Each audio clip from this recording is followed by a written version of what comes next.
राहुल गांधी हो गए, तेजस्वी यादव हो गए, लगातार आरोप लगा रहे हैं वोट चोरी का। एक बात आप मुझे बताइए, आरोप चोरी का वोट लग रहा है या फिर उसको सिद्ध भी किया गया है? आपने देखा नहीं किस तरीके से जिन लोगों को मार दिया गया था और वो लोग जिंदा थे जो राहुल गांधी से मिलके भी गए हैं, वो पूरे देश ने ये घटना देखी है।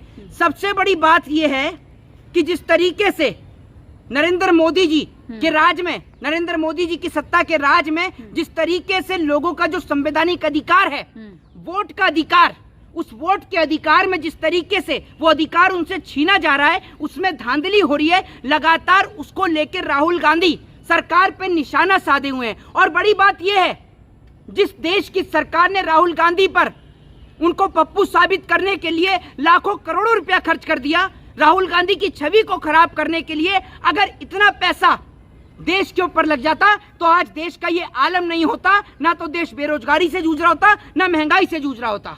तो कह तो रहे जहां आपकी सरकार जीते वहां तो वोट चोरी नहीं होती। मैं आपसे ये कह रहा हूँ, ना तो मैं राहुल गांधी का समर्थक, ना मैं तेजस्वी यादव का समर्थक। मैं एज अ भारतीय सिटीजन होने के नाते मैं एक चीज इलेक्शन कमीशन से सीधे तौर पर कह रहा हूँ कि आप ईवीएम को मत हटाइए। ठीक है, आपकी बात सही है, लेकिन आप ईवीएम के साथ साथ वो जो ठप्पे की प्रक्रिया थी, जो जिससे पहले वोट हुआ करता था, आप उसको भी लागू कर दीजिए। फिर आप कहेंगे कि बूथ कैप्चर होते थे, जहां पर बूथ कैप्चर हो जाए वहां पर का वोट को मान्यता मत दीजिए। ठीक है ना, मैं आपसे एक बात कह रहा हूं। फिर उसके बाद में इलेक्शन कमीशन जवाब देता है कि जो रिजल्ट जो है उसको आने में बहुत समय लग जाता है। ऐसा है, आप इस देश का चुनाव आयोग तो आप बन गए हैं, लेकिन मुझे नहीं लगता कि आप पढ़ के आए हैं। सुन लीजिए, लोगों को हर चीज पे आपत्ति होती है। बिल्कुल आपत्ति है, बिल्कुल आपत्ति है मैडम। सुन लीजिए, एक पढ़े लिखे आदमी को आपत्ति होती है, एक अनपढ़ जाहिल गवार आदमी उसको कोई आपत्ति नहीं है, क्योंकि जैसे डॉक्टर की लिखी भाषा सिर्फ डॉक्टर समझ सकता है ना, ऐसे अंधभक्त मोदी जी का विकास सिर्फ अंधभक्त समझ सकते हैं। एफिडेविट क्यों नहीं दे देते राहुल गांधी? एफिडेविट क्यों नहीं? ऐसा है, कल को ना जब कोई पत्रकार के ऊपर पिटाई हो, पत्रकार के तमाचे पड़े, तो पुलिस के पास जब एफआईआर कराने जाएंगे ना, तो पुलिस भी आपको पहले यही कहे कि पहले एफिडेविट लेकर आओ, उसके बाद करूंगा। तो अस्पताल में इलाज कराने जाओ तो पहले एफिडेविट। अरे हम इस भारत देश के नागरिक हैं और वो विपक्ष के नेता हैं। आप चुनाव आयोग हैं तो आपको हर सवाल का जवाब देना पड़ेगा। और चुनाव आयोग ये कह रहा है, भाई चुनाव आयोग की हैसियत की, चुनाव आयोग की जो उनका आईक्यू लेवल है वो कितना है, वो पूरे देश ने देख लिया। चुनाव आयोग कह रहा है कि देश की बहन बेटियों की वीडियो हम कैसे प्रोवाइड करा दें। सही तो कहा भाई चुनाव आयोग से, हाँ सही तो कहा, इनको पूछिए। कभी आपने पूछा कि प्रज्वला रमन्ना ने कैसे वो करवा दी? अरे वोट डालते हुए ही तो हैं, कोई उनसे कोई और वीडियो तो नहीं मांग रहे। पहली बात तो ये कि आपने, चुनाव आयोग ने महिलाओं से परमिशन ली थी जब आप उनकी सीसीटीवी फुटेज बना रहे थे? मुझे सवाल का आप जवाब दे दीजिए। सुन लीजिए, मेरी बात सुन लीजिए, सार्वजनिक नहीं कर रहे कुछ भी। सुन लीजिए, कुछ भी, मेरी बात सुन लीजिए, कुछ भी सार्वजनिक नहीं कर रखा, कुछ भी सार्वजनिक। आप एआई है? एआई है क्या? एआई क्या है आप बता दें। मैं तो सब कुछ बता ही दूंगा। जिस तरीके से आप मोदी जी की गुलामी करती हैं, आप भी तो कुछ बताइए। कह रहे हैं इस बार बिहार में सही तरीके से वोट पड़ेंगे। आप जो आरोप लगाते थे पहले मुझे बाहरी वोटर आ जाते थे, अब पहले मेरी बात सुनिए। मुझे सिर्फ इस सवाल का जवाब दीजिए कि इलेक्शन कमीशन के मुख्य चुनाव आयुक्त का नाम क्या है? नहीं, मैंने आपको क्या बोला? पहले आप एक मिनट सुनिए, पीछे बता दिया ना, ज्ञानेश कुमार गुप्ता है। ज्ञानेश कुमार गुप्ता आपको पता भी नहीं था, इन्होंने बताया तो आपने बता दिया। पहले मेरी बात मैं वही बता रहा हूँ। आप एक बात मुझे बताइए, जिनकी आपने बात करी ज्ञानेश कुमार गुप्ता की, मुझे आप इस सवाल का जवाब दीजिए जो उन्होंने ये जो बात कही है कि हम इस वीडियो को सार्वजनिक नहीं कर सकते, ये गलत है या सही है? सही है, सार्वजनिक संवैधानिक पद पर है। आप एक बात मुझे बताओ, कौन सा नशा करते हो आप? कौन सा नशा करते हो? आपके मुंह में गुटखा है? नहीं, आपके मुंह में गुटखा है, उस गुटके से ही आपके ऊपर नशा चढ़ जाता है क्या? मुझे सिर्फ इस सवाल का जवाब दे दीजिए। चुनाव आयोग जो बोल रहा है, एक बात आप मुझे बताइए, जब आपने महिलाओं की वीडियो बनाई तो आपने महिलाओं से परमिशन ली? आपने परमिशन ली क्या उनसे? दूसरी बात यह है कि चुनाव आयोग जो भारतीय जनता पार्टी के रूप में काम कर रहा है, वो पूरा देश देख रहा है। वो चुनाव आयोग हरियाणा के चुनाव में कहां था? वो चुनाव आयोग दिल्ली के चुनाव में कहां था? जब चुनाव आयोग के ऑनलाइन पोर्टल पर कई हजार शिकायतें दर्ज कहीं, क्या अब तक चुनाव आयोग ने उन शिकायतों का जवाब दिया? वो चुनाव आयोग कहाँ था जिस टाइम पर ईवीएम में कभी कब्रिस्तान में पाई जा रही थी, कभी सड़कों पर पाई जा रही थी? बस बीजेपी के जीतने से दिक्कत है। दिल्ली की बात कर रहे हैं, दिल्ली में बीजेपी की सरकार है। हरियाणा की बात कर रहे हैं, हरियाणा में आपको बस बीजेपी सरकार से दिक्कत है। ऐसा है, मेरी बात सुन लीजिए, मेरी बात सुन लीजिए। बीजेपी सरकार से मुझे दिक्कत है, मैं खुलेआम कहता हूँ कि मुझे भारतीय जनता पार्टी से दिक्कत है, क्योंकि मैं इस देश से प्यार करता हूँ।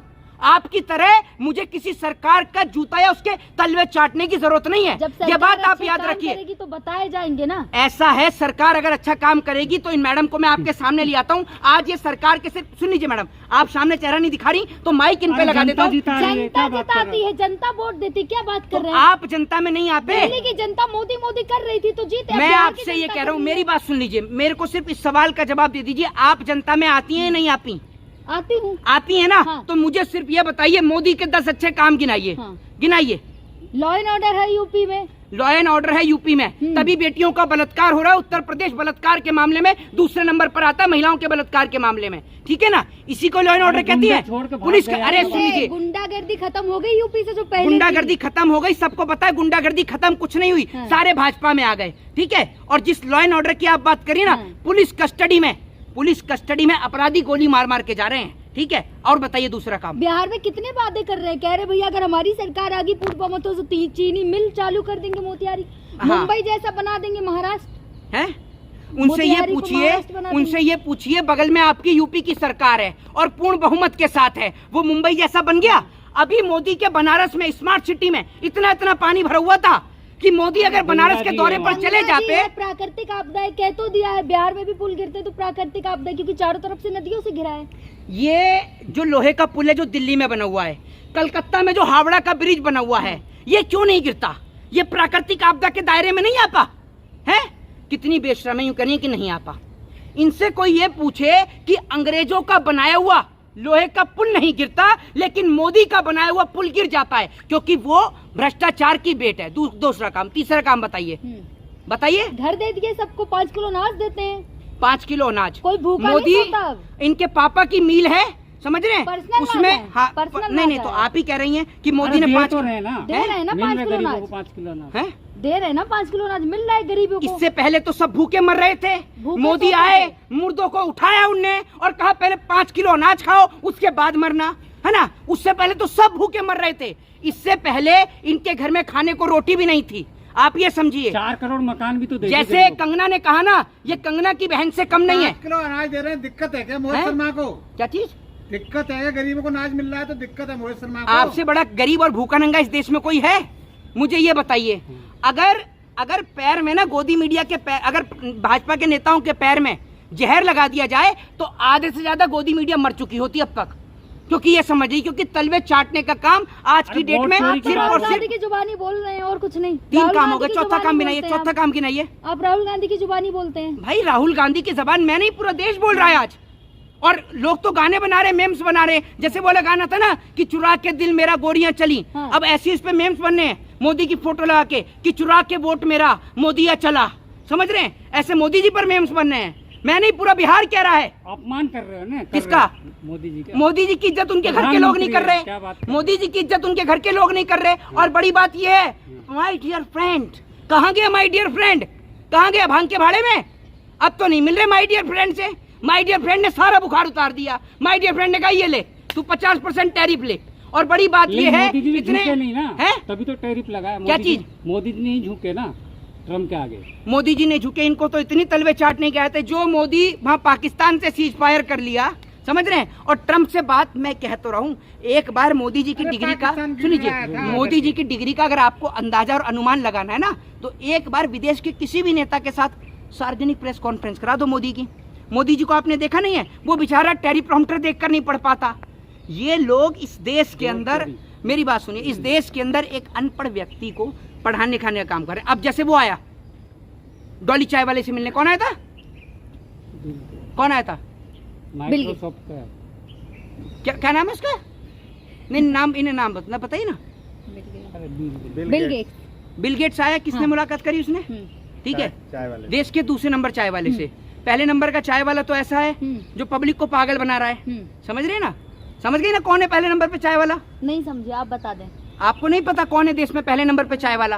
दूसरे नंबर का चाय वाला तो डॉली हो गया चाय वाला। यही तो दिक्कत है ना, चाय वाला मुद्दा कोई और था, है? आप किसी क्या और कह रहे हैं? पे एक मिनट, पहुंच क्या गए। कह रहे हैं? चाय वाले प्रधानमंत्री बन गए। मैं एमबीए चाय वाले की बात कर रहा मुद्दा हूँ, ये कोई नरेंद्र और- मोदी की बात कर रहे हैं, ठीक है? क्योंकि ये मोदी जी के साथ में मुद्दा इनके कोई और था, वोट चोरी, और आप ये पहुंच बिल्कुल कहाँ आपने गए? सही कहा कि मुद्दा कुछ और था। मोदी के भटका 3 दिया। काम हो गए थे, चौथा काम और गिना मुद्दा दीजिए। कुछ और था, मुद्दा था बिहार में जो राहुल गांधी और तेजस्वी रैली कर रहे हैं। पहले उसको मेरी बात लेकर। सुन लीजिए, बिहार के लोग, बिहार के नौजवान आज सड़कों पर पिट रहे हैं, वो आपको अच्छा लग रहा है? हाँ या ना मुझे बताओ। नहीं अच्छा लग रहा है। तो ये किसकी वजह से हो रहा है? किसकी वजह से हो रहा है? रोजगार दे रहे हैं, कह तो रहे भैया अगर हमारी सरकार बन गई तो रोजगार देंगे। अभी करोड़ रोजगार अभी देंगे। हमारे देश में जो शासन है हाँ, वो जो बाइडन का है या डोनाल्ड ट्रंप का है? मुझे सिर्फ ये बता दो। बीजेपी का, मोदी जी का। मोदी जी का शासन है ना, तो रोजगार क्यों नहीं दे पा रहे? अब देंगे ना। देंगे ना। तो इतने साल से क्या कर रहे थे मोदी? हाँ। क्या कर रहे गड्ढे भर रहे थे थे ना, हैं? गड्ढे भर रहे थे। अच्छा, मोदी मिस्त्री है? ये तो मुझे आज पता चली है। गड्ढे भर रहे थे? अगर गड्ढे भर रहे थे तो पहले बनारस के ही गड्ढे भर लेते कांग्रेस के किए हुए गड्ढे भर रहे थे। हैं? कांग्रेस एक ने बात जो आप गड्ढे मुझे किए थे, बताओ, वो सुन भर रहे लीजिए थे। मेरी बात तो सुन लीजिए। अगर किसी आदमी को, मोदी ये कहते हैं कि मैं 18-18 घंटे हाँ। काम करता हूँ, तो आप ये सोचो उस आदमी को बनाने में कितना समय लगा होगा जब एक आदमी बेचने के लिए 18-18 घंटे काम कर रहा है। तो उस वक्त ये प्रधानमंत्री कितने समय तक काम कर रहे चलिए होंगे? लास्ट वीडियो में पूछूंगी, बिहार की जनता से क्या कहना चाहेंगे आप?